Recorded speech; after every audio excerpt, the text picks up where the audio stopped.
Inilah Injil suci menurut Markus.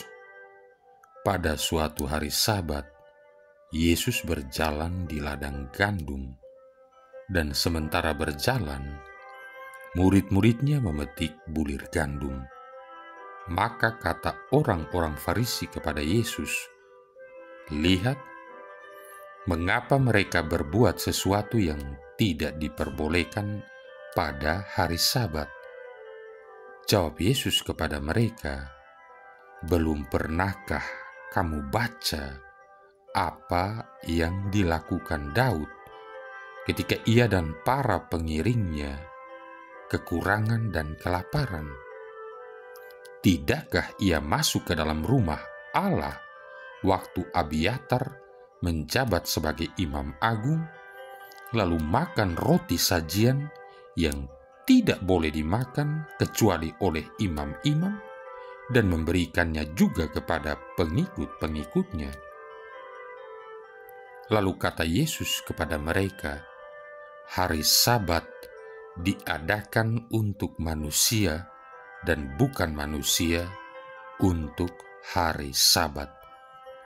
Jadi, Anak Manusia adalah Tuhan juga atas hari Sabat." Demikianlah sabda Tuhan. Saudara-saudari yang terkasih, alangkah senangnya kalau hari-hari sudah mendekati weekend, terutama bagi kaum profesional dan pekerja yang setiap harinya berpacu dengan waktu. Segala rencana pasti dites dan dianalisa mana yang lebih menghasilkan kesenangan dan kenyamanan selama 2 hari Sabtu dan Minggu nanti. Nothing wrong with that. Tapi ada hal yang terlupakan, bahwa sebenarnya 1 hari sudah seharusnya disediakan untuk beristirahat dari kesibukan dan untuk memuliakan Tuhan.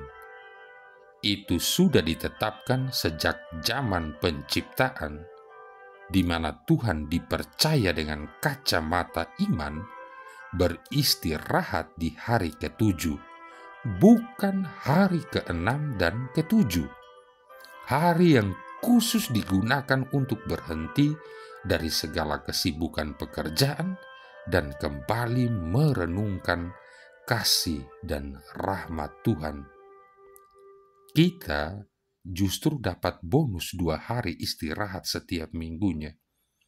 Saudara-saudari kita yang Muslim memilih hari Jumat sebagai hari berdoa berjemaah, sedangkan kelompok Kristiani memilih hari Minggu karena hari Minggu adalah hari kebangkitan Yesus Kristus. Saudara-saudari kita dari gereja Advent memilih hari Sabtu sebagai hari untuk memuji Tuhan, hari di mana tidak diadakan kegiatan apapun, termasuk pesta dan arisan, kecuali ke gereja.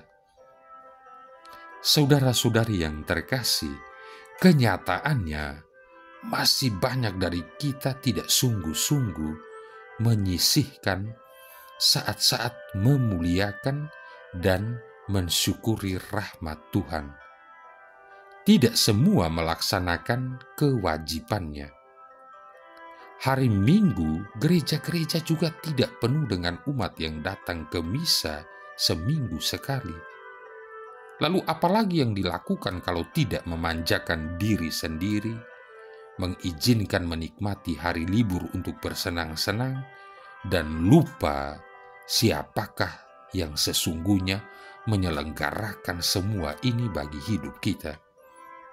Mungkin kita menyalahkan orang-orang Farisi yang menegur Yesus yang wira-wiri di hari Sabat.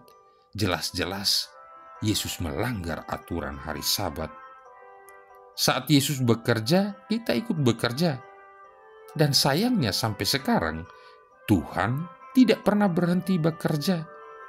Buktinya bumi masih berputar dan manusia masih banyak yang lahir dan harus mati.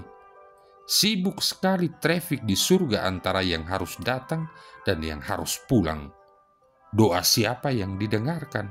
Pasti riuh rendah 24 jam. Lah, kok kita boleh beristirahat sementara Tuhan tidak pernah berhenti bekerja untuk melimpahkan rahmat bagi kita. Aturan manusia dibuat untuk beristirahat dan merenungkan rahmat Tuhan agar manusia, yakni kita ini, tidak lupa akan asal kita. Bahkan mereka yang tidak percaya pada Tuhan pun tetap dapat menghirup udara segar dan menikmati hari-hari kehidupan.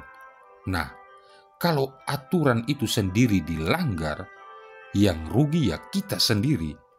Kita cenderung merusak diri kita karena tidak memelihara kesehatan iman kita. Iman yang sehat membawa fisik yang kuat. Kesenangan diri hanya membuat kita manusia tamak, tidak pernah puas akan diri sendiri, termasuk sampai merusak hidup sendiri. Saudara-saudari yang terkasih, kalau murid-murid yang sedang setia melayani bersama Yesus dianggap melanggar aturan Sabat, padahal mereka sedang bersama Tuhan Yesus, lalu bagaimana dengan kita yang tidak juga memuliakan Tuhan, tapi juga tidak mengikuti Tuhan setiap harinya? Berarti kita termasuk pencuri hari Sabat. Mari kita mulai dengan komitmen diri untuk berhenti sejenak setiap jamnya, hanya untuk beberapa saat mengucap syukur betapa baiknya Tuhan memberikan kesempatan hidup dan memberikan sahabat, kenalan, serta keluarga yang ada di sekitar kita. Tuhan adalah pemilik hari Sabat, juga pemilik hari-hari lainnya. Dialah yang layak diagungkan dan disembah di sepanjang hari kehidupan kita. Bukan hanya sekali seminggu, bahkan bukan hanya sejam, sekali setiap minggunya. Biarlah setiap nafas hidup kita memuliakan Tuhan. Marilah berdoa. Allah Bapa Pencipta dan Penyelamat, selamanya kami takkan melupakan cinta kasih-Mu yang memanggil manusia untuk hidup. Semoga kami selalu mengandalkan Dikau, Allah dan Bapa kami, pengasih dan penyayang.